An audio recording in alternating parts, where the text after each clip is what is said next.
दोस्तों, कंगना रनावत बीजेपी की सांसद हैं।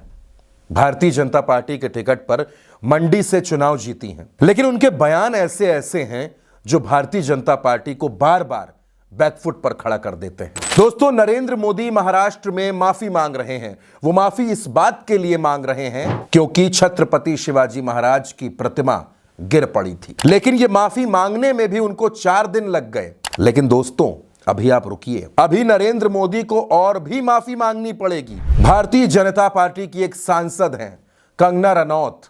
उनके जितने बयान मैं आपको सुनाऊंगा, आप अपना माथा पकड़ लेंगे, शर्मिंदा हो जाएंगे। लेकिन कंगना रनावत के बयान देने का सिलसिला बदस्तूर जारी है।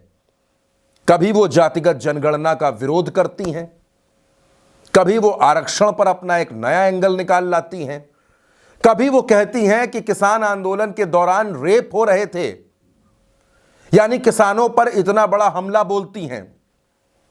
यह पहला मौका नहीं है। किसानों के आंदोलन पर कंगना रनावत पहले भी इस तरह के अमर्यादित बयान दे चुकी हैं।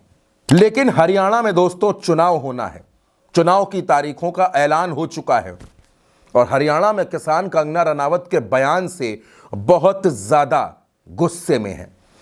सबसे पहले आप सुनिए कि किस तरह नरेंद्र मोदी ने महाराष्ट्र में माफी मांगी और उसके ठीक बाद आप सुनिए कंगना रनावत किसानों को लेकर क्या सोचती हैं। ये दोनों बयान सुनिए, उसके बाद इस खबर पर आगे बढ़ेंगे। छत्रपति शिवाजी महाराज की उनके चरणों में मस्तक रख के माफी मांगता हूं। यहाँ पे जो फार्मर्स प्रोटेस्ट हुए, वहां पे लाशें लटकी थी, वहां पे रेप हो रहे थे। दोस्तों, नरेंद्र मोदी एक तरफ माफी मांगते हैं क्योंकि गलती हो गई, महाराष्ट्र में जो प्रतिमा गिर गई वो बहुत बड़ी गलती है। लेकिन कंगना रनावत लगातार किसानों के खिलाफ बोल रही हैं और हरियाणा में चुनाव है। भारतीय जनता पार्टी इस बात को जानती है, इसीलिए जेपी नड्डा ने कंगना रनावत को बुलाया, समझाया कि इस तरह के बयान ना दें, फजीहत हो रही है।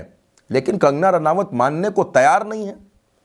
भारतीय जनता पार्टी ने उनको टिकट दिया, वो चुनाव जीती और इस तरह के बयान दे रही हैं। अब बीजेपी उनसे पल्ला झाड़ रही है और कंगना रनावत का जो व्हाट्सएप यूनिवर्सिटी वाला ज्ञान है वो पूरे देश के सामने खुल के आ गया है। आप भारतीय जनता पार्टी की सांसद हैं, चुनी हुई जनप्रतिनिधि हैं और आप इस देश में अन्नदाताओं के आंदोलन पर इस तरह की टिप्पणी करती हैं।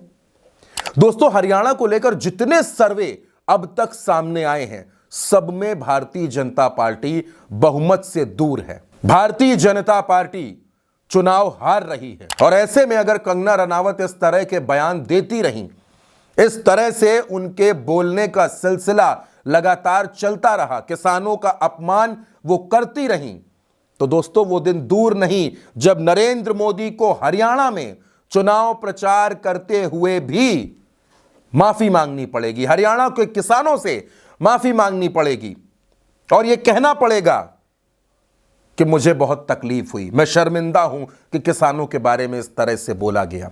दोस्तों, याद कीजिए, जब काले कानूनों को, 3 कृषि कानूनों को नरेंद्र मोदी ने वापस लिया, तब भी उन्होंने देश के किसानों से माफी मांगी थी। और आज हरियाणा में किसान नाराज है क्योंकि किसानों के आंदोलन पर ऐसे भद्दे बयान आ रहे हैं। पहलवान नाराज है क्योंकि पहलवान बेटियों को इंसाफ नहीं मिल रहा और युवा नाराज है क्योंकि बार बार पेपर लीक हो रहे हैं और ये तीनों मिलकर भारतीय जनता पार्टी के खिलाफ खड़े हो गए हैं। आज की तारीख में हरियाणा में माहौल भारतीय जनता पार्टी के खिलाफ है और उस माहौल को और भी खराब कर रही हैं कंगना रनावत। अब दोस्तों, हरियाणा के चुनाव में कंगना रनावत के इन बयानों का कितना असर होगा और भारतीय जनता पार्टी कितना बैकफुट पर जाएगी?